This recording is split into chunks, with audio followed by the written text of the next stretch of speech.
दोस्तों नमस्कार। यह मोदी काल है।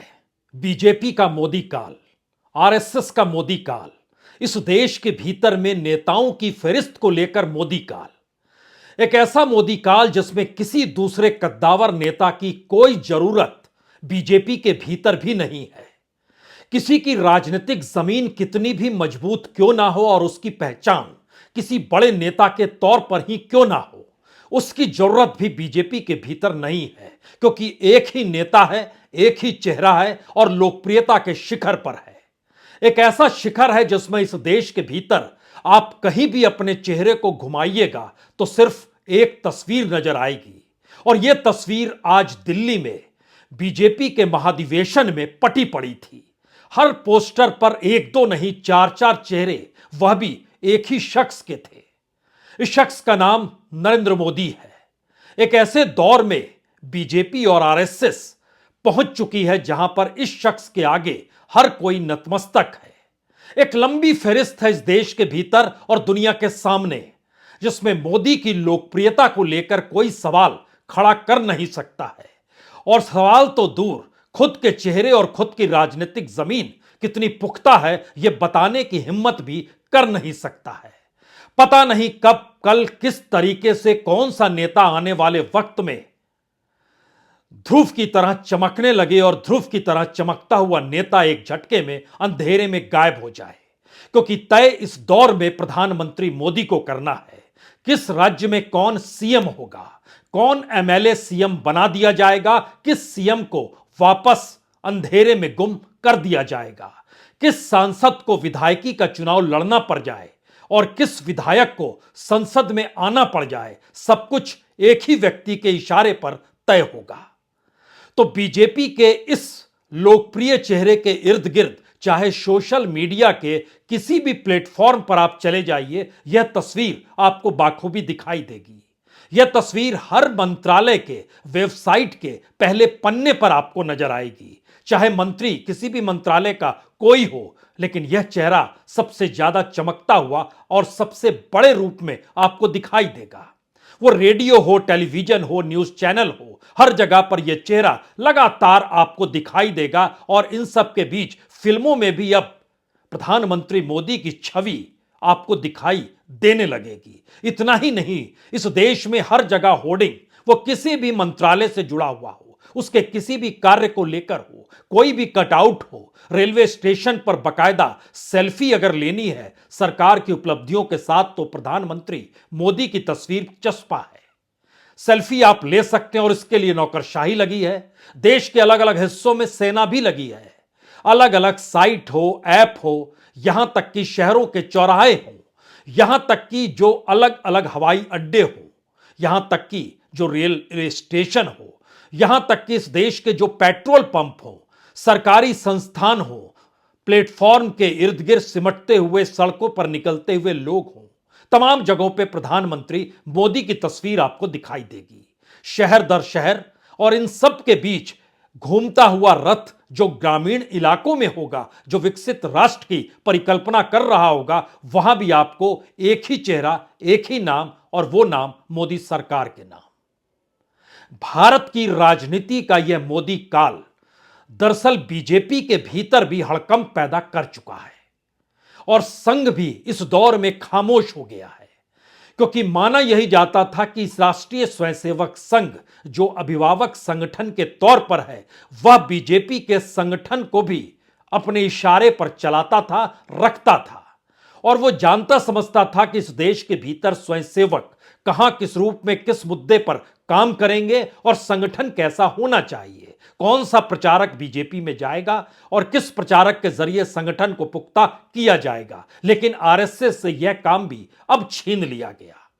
तो जब मंत्री कौन बनेगा, मुख्यमंत्री कौन बनेगा, बीजेपी अध्यक्ष कौन बनेगा, आरएसएस के जो सबसे संवेदनशील संगठन है, चाहे वो विश्व हिंदू परिषद हो, वो किसान संघ हो, वो भारतीय मजदूर संघ हो, वह स्वदेशी जागरण मंच हो, यानी सरकार की नीतियों से टकराती हुई सामाजिक परिस्थितियां जिसको आरएसएस अपने तौर पर मथना चाहता हो, उस संगठन का मुखिया भी प्रधानमंत्री के इशारे पर होगा।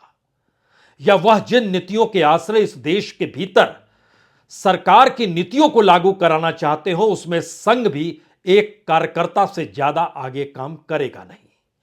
राजनीतिक तौर पर अब सबसे बड़ा चुनाव 2024 का लोकसभा चुनाव जब सामने है, तो आज महाधिवेशन की शुरुआत के साथ दो तीन बातें तय हो गई।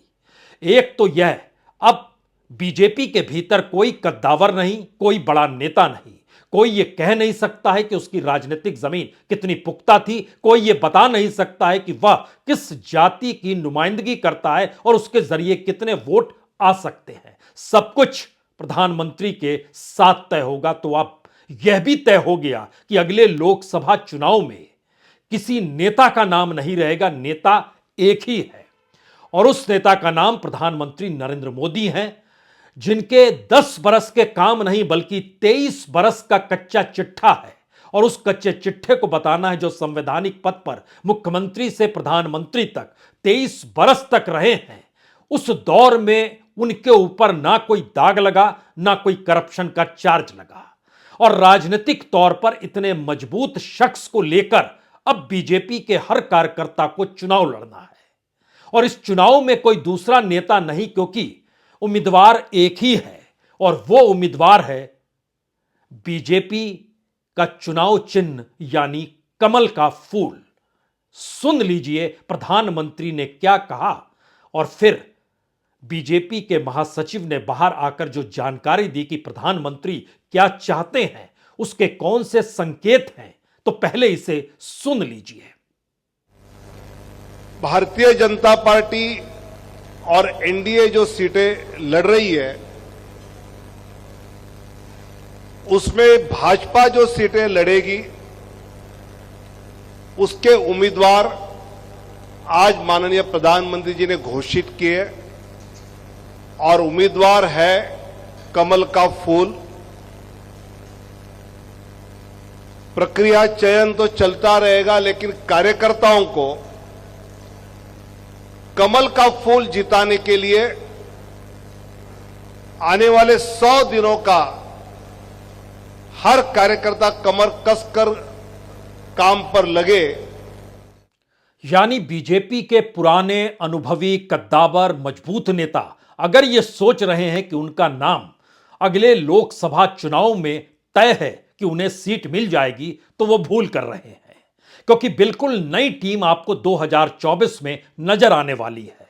कौन कहां से किसे टिकट मिल जाए कोई नहीं जानता है, और जो संसद में पहुंचेगा उसके बाद जो मंत्री कौन बनेगा यह भी कोई नहीं जानता है। तो फिर कद्दावरों की लिस्ट में जो सोचते रहे, चाहे वह राजनाथ सिंह हो, चाहे वो नितिन गडकरी हो, चाहे वो शिवराज सिंह चौहान हो, चाहे वो वसुंधरा राजे सिंधिया हो, चाहे वो येदियुरप्पा और उनके बेटे ही क्यों ना हो, चाहे वो रमन सिंह ही क्यों ना हो, चाहे बिहार से निकले हुए सुशील मोदी हो, रविशंकर प्रसाद हो, प्रकाश जावड़ेकर हो, या फिर एक वक्त में जिस तरीके से हिमाचल में धूमल हाशिए पर किस तरीके से चले गए, यह कोई नहीं जानता है। तो इस पूरी फहरिस्त में कौन जानता था कि कल तक के कृषि मंत्री एक झटके में विधायकी लड़ने मध्य प्रदेश पहुंचेंगे? किसे पता था कि जो अपने आप को दिल्ली में कल तक कद्दावर समझते थे, उनको एमएलए का चुनाव लड़ना पड़ेगा और उसके बाद भी वो मुख्यमंत्री नहीं बनेंगे? क्योंकि जो शख्स अपने तौर पर चीजों को तय कर रहा है, उसके सामने कोई दूसरा ना कहने की स्थिति में है, ना बोलने की स्थिति में है कि दरअसल वह पार्टी को जिता देगा। और सही मायने में इस वक्त बीजेपी एक ऐसे मोड़ पर आकर खड़ी है जहां इस दौर में उसे सबसे ज्यादा नरेंद्र मोदी की जरूरत है। और नरेंद्र मोदी को उतनी जरूरत बीजेपी की नहीं है जितनी बीजेपी को नरेंद्र मोदी की जरूरत है। आप कहेंगे यह कैसे संभव है?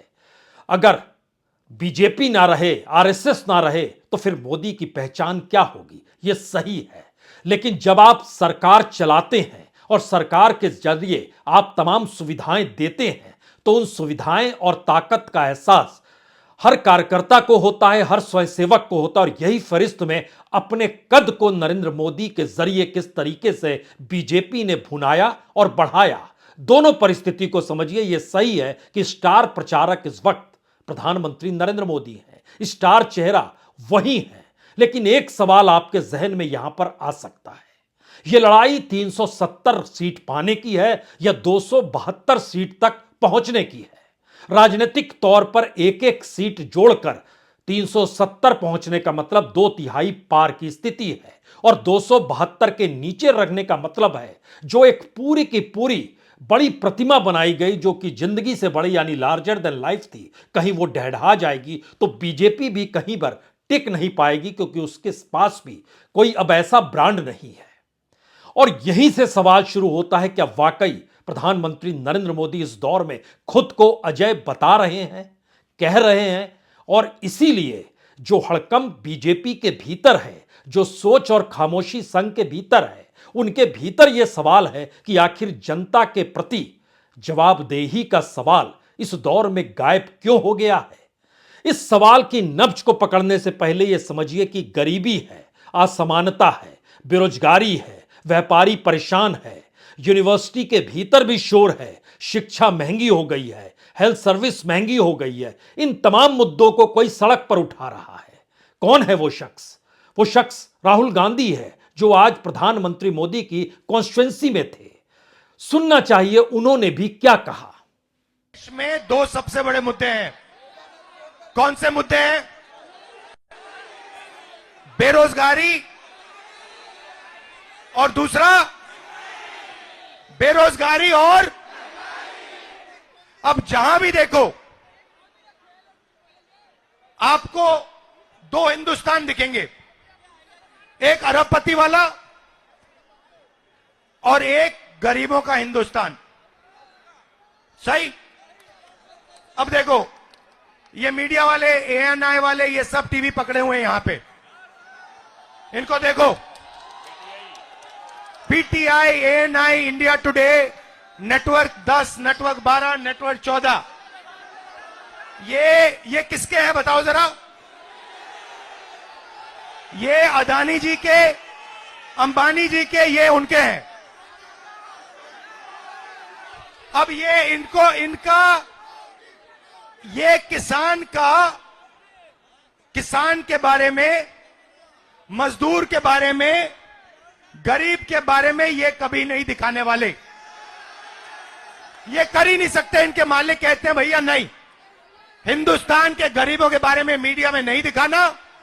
मीडिया में कुछ दिखाना है तो नरेंद्र मोदी जी को 24 घंटा दिखाना है। जो देश के मुद्दे हैं उनके बारे में नहीं बोलना। दरअसल राहुल गांधी की इन बातों को लेकर विपक्ष कितना ताकतवर है, यह मायने लोकतंत्र में रहता नहीं है, क्योंकि नेता या सरकार की जवाबदेही जनता को लेकर होती है। और इस दौर को अगर परखें कि अगर गरीबी है, असमानता है, बेरोजगारी है, मीडिया उसे दिखाता बताता नहीं है, तो लोगों के भीतर जो सवाल होंगे उसमें खुद जनता ही ये जरूरत को महसूस करने लगती है कि उसे क्या करना है। और अगर वो सोचती है कि सरकार बदलना है और जवाबदेही खुद सरकार लेने को तैयार नहीं, तब बुनियादी उसूल लोकतंत्र का तो यही कहता है कि दरअसल जवाबदेही नेता की होती है, सरकार की होती है, और जवाबदेही से परे वो हमेशा रह नहीं सकता है। और अगर कोई जवाबदेही से परे है तो फिर जीत किसकी होगी, हार किसकी होगी, यह मुश्किल सवाल इसलिए नहीं क्योंकि लोकतंत्र का तकाजा है कि दरअसल जनता सोचने लगी। और उसके बावजूद भी अगर ये मायने नहीं रखते हैं और जवाबदेही से मुक्त अगर नेता और सत्ता है, तो मतलब है कि लोकतंत्र नहीं है। असल सवाल यहीं पर आकर फंस चुका है। और भारत की राजनीति में और बीजेपी के भीतर जो उठते हुए सवाल तमाम कद्दावर नेताओं के सामने है, यही वो सवाल है कि उनकी पूरी राजनीति, एक लंबा राजनीतिक कैरियर एक ऐसे मोड़ पर आकर थम गया, रुक गया, या हाशिए पर वह ढकेले जा रहे हैं जहां पर अब उनको जरूरत थी कि वो सत्ता का उपभोग कर सके। अपने नेता के जरिए उनके अपने जो कार्यकर्ता होते हैं वह भी उसी रूप में आगे बढ़ते हैं। लेकिन इस दौर में बिल्कुल एक नई प्रक्रिया है। पता नहीं कल कौन मंत्री बन जाए, कौन सांसद बन जाए, किसे टिकट मिल जाए, कौन मुख्यमंत्री बन जाए, कौन राज्यपाल बन जाए, कौन कहां पर कैसे नियुक्त हो जाए। क्यों? इसलिए कि आपके पास एक शानदार बोलने की ताकत है, शानदार वक्ता हैं आप, शोमैन हैं, आम लोगों से जुड़ने का हुनर है। और हर चीज को मेगा इवेंट में कन्वर्ट कर देना, बदल देना। और इस दौर में दुनिया भर के नेताओं के साथ जब तस्वीर चस्पा होती है प्रधानमंत्री मोदी की, तो यह आवाज बीजेपी के भीतर से निकाली जाती है कि देखिए, कल तक ये हमारे गुरु थे, अब ये विश्व गुरु हो गए। राजनीतिक तौर पर यह आज महाधिवेशन के भीतर भी खुलकर नजर आ रहा था, जब पोस्टर अलग अलग जगह पर, सम्मेलन सभा के भीतर बाहर प्रधानमंत्री मोदी ही एकमात्र चमकते हुए सितारे के तौर पर मौजूद थे। इन तस्वीरों को देखिए, बहुत चीजें साफ होंगी।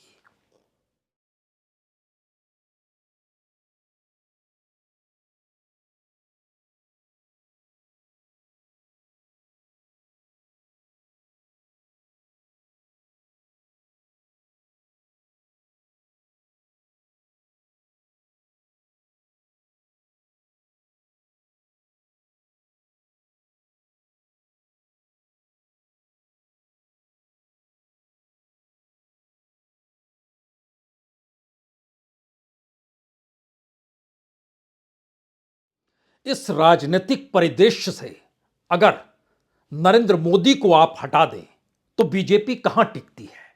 इस दौर में ध्यान दीजिए, बीजेपी की नीति सरकार की ही नीति है। जब वो मुख्यमंत्री थे, उस दौर में मुख्यमंत्री ऑफिस ही केंद्र था पूरी सत्ता का, और सरकार वहीं से चलती थी। इस दौर में जब प्रधानमंत्री हैं तो पीएमओ ही केंद्र है। इस दौर में सरकार को चलाने से लेकर इस देश के भीतर में बीजेपी को कैसे चलना है, संघ को किस रास्ते को पकड़ना है, और जो भी मुद्दे चले आ रहे थे लंबे संघर्ष के साथ, उसको किस मोड़ पर समाधान देना है या उसको निपटाना है, उसकी राजनीतिक जरूरतें कितनी हैं और राजनीतिक लाभ कितना होगा, और उसके साथ प्रधानमंत्री मोदी का कद कैसे बढ़ेगा, सब कुछ इस दौर में पीएमओ तय करता है। तो एक सवाल यह भी है कि मुख्यमंत्री से प्रधानमंत्री तक के सफर में इस दौर में 2024 के चुनाव के वक्त में इन 23 बरस को जोड़कर अब कार्यकर्ताओं को घर घर जाना है, बूथ बूथ जाना है, उन जगहों पर वोटिंग परसेंटेज को बढ़ाना है।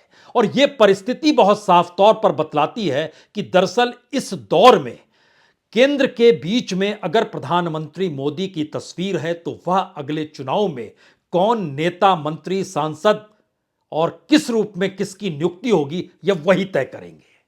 क्योंकि सवाल अब सिर्फ 10 बरस का नहीं है, बल्कि उस नरेंद्र मोदी का है जो 2001 में मुख्यमंत्री बने थे, और तब से लेके अब तक के राजनीतिक सफर के बीच में अगर आप आकलन शुरू कीजिएगा तो एक बड़ी पहचान इस दौर में नितिन गडकरी की भी थी, इस दौर में पहचान राजनाथ सिंह की भी थी, कई कद्दावर नेताओं की थी। और आज जब महाधिवेशन में मुरली मनोहर जोशी पहुंचे तो बीजेपी के एक शख्स ने हंसते मुस्कुराते हुए जो करीब थे उनसे पूछ ही लिया, डॉक्टर साहब अब आपकी तबीयत कैसी है। उनका कहना था, मेरी तबीयत को क्या हुआ, ठीक तो हूं। नहीं, आप अयोध्या नहीं गए थे। और उसके बाद उन्होंने खामोशी बरत ली। राजनीतिक तौर पर बीजेपी के भीतर खामोशी को बरतना और प्रतिक्रिया न देना, और राजनीतिक तौर पर एक ही प्रतिक्रिया को पत्थर की लकीर मान लेना, यह सब कुछ मौजूदा हकीकत है जो मोदी काल है। और इसीलिए प्रधानमंत्री मोदी को किस रूप में अब कार्यकर्ताओं को रखना है, इसका जिक्र भी विनोद तावड़े जो प्रधानमंत्री के भाषण के बाहर निकलकर बता रहे थे, तो उन्होंने बताया कि अब 10 बरस नहीं 23 बरस के सफर का जिक्र कीजिए। पिछले 10 साल का केंद्र सरकार का कामकाज और स्वयं माननीय प्रधानमंत्री मोदी जी संवैधानिक पद पर आए हुए 23 साल हुए, एक भी भ्रष्टाचार का आरोप नहीं। ऐसे भ्रष्टाचार मुक्त, आरोप मुक्त, विकास के आधारित जो हमने सफलता पाई है, वो हम मतदाताओं के पास, सामान्य व्यक्ति के पास बात पहुंचाए कि 23 साल के कार्यकाल में इस देश में कोई भी ऐसी सरकार या संवैधानिक पद की व्यक्ति नहीं रही कि जिस पर कुछ आरोप हुए, लेकिन यह पहला समय है कि ऐसे आरोप मुक्त और विकास के आधार पर विकास युक्त ये सरकार, ये कार्यकाल रहा, ये जनता के पास ले जाने का आग्रह आदरणीय प्रधानमंत्री जी ने हम सब पदाधिकारियों को संबोधित करते हुए कहा। तो कार्यकर्ताओं को बीजेपी या आरएसएस को याद नहीं करना है 23 बरस जो प्रधानमंत्री मोदी का संवैधानिक पद पर रहना हुआ मुख्यमंत्री से प्रधानमंत्री तक, और उनकी जो छवि है उसी छवि को जनता के सामने रखना है। इसी बात का जिक्र आज महाधिवेशन में हुआ। और सवाल यह भी है कि 2001 में जब नरेंद्र मोदी गुजरात के मुख्यमंत्री बने थे, उस वक्त राजनाथ सिंह का कद कहीं बड़ा था, उस दौर में नितिन गडकरी का कद कहीं बड़ा था, और सही मायने में कहें तो 2014 से पहले दोनों नेताओं का कद बड़ा था। और दोनों के सामने अब अगर यह सवाल उभर जाएगा कि अब टिकट उन्हें नहीं मिलेगा तो दोनों सोचेंगे जरूर। क्योंकि एक तरफ राजनाथ सिंह गाजियाबाद से चुनाव लड़े, लखनऊ से चुनाव लड़े, दूसरी तरफ नितिन गडकरी नागपुर से चुनाव लड़े। उन्हें दोनों वक्त 50% से ज्यादा वोट मिला, दोनों को मिला 50% से ज्यादा, तकरीबन 53, 54, 55, 56% तक वोट मिले हैं 2014 और 2019 में। तो क्या इनका टिकट भी कट सकता है? सवाल इसके आगे का है, क्योंकि इस दौर में जिस नव राष्ट्रवाद का बिंब उभर रहा है प्रधानमंत्री मोदी के जरिए, और अंतर्राष्ट्रीय गुरु के तौर पर पहचान पाने के लिए वो बेचैन है, और भारत के भीतर धर्मनिरपेक्षता बनाम हिंदुत्व की जो लड़ाई संग लड़ ना सका, उसे बहुत ही शालीनता के साथ प्रधानमंत्री मोदी अगर नीतियों के आश्रय परोस रहे हैं, और उसके भीतर उग्र राष्ट्रवाद भी है, नव राष्ट्रवाद भी है। लाभार्थियों की एक पूरी फौज उन्हें नजर आती है, जहां पर अनाज का बांटना हो, शौचालय का बनना हो, किसानों को सीधे बैंक में पैसा ट्रांसफर हो, या फिर प्रधानमंत्री आवास योजना हो। एक लंबी फहरिस्त है जो इस देश के लगभग 30-40 करोड़ लोगों को अनाज से हटकर लाभ पहुंचाती है। उन्हें लगता है यह जीत मिल जाएगी। और फिर संगठन और लड़ने की क्षमता जो भी है बीजेपी के भीतर, इस परिस्थिति को अगर समझिएगा तो बीजेपी का संगठन, धन की कोई कमी नहीं, चुनाव जीतने की मंशा और एक बड़ा कैडर इस देश के भीतर में, उस कैडर के सामने अब यह उम्मीद जाग गई, पता नहीं कब किस दिन प्रधानमंत्री मोदी की नजर अगर उन पर पड़ गई तो वह सीधे संसद के भीतर होंगे या फिर किसी राज्य के मुख्यमंत्री होंगे। यह उम्मीद जब निचले कैडर तक चली गई तो फिर ऊपर में बैठे कद्दावर नेता और बड़े नेता और राजनीतिक जमीन पर पकड़ रखने वाले नेता और अपनी जीत को लेकर आशान्वित पूरी तरीके से रहने वाले नेता, उनके लिए कार्यकर्ता काम करेगा या उस नरेंद्र मोदी के लिए काम करेगा जिन्होंने उम्मीद जगा दी है मैं ही तय करूंगा कौन संसद तक पहुंचेगा, कौन मंत्री बनेगा, कौन मुख्यमंत्री बनेगा, कौन राज्यपाल बनेगा, किसको कौन सा पद मिलेगा। यह परिस्थिति नई है, नायाब है।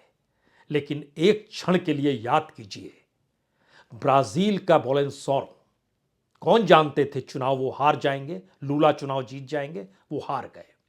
ट्रंप बेहद लोकप्रिय अमेरिका में, कौन जानता था वो चुनाव हार जाएंगे, वो चुनाव हार गए। इंदिरा गांधी, कौन जानता था वो चुनाव हार जाएंगी, उन्होंने तो इमरजेंसी के बाद चुनाव ही यह सोचकर कराया था कि जीत जाएंगे, चुनाव हार गई। कौन जानता था अटल बिहारी वाजपेयी चुनाव हार जाएंगे, 2004 में चुनाव हार गए। तो 2024 आपके सामने है, तय आप ही को करना है। बहुत बहुत शुक्रिया, बहुत बहुत शुक्रिया।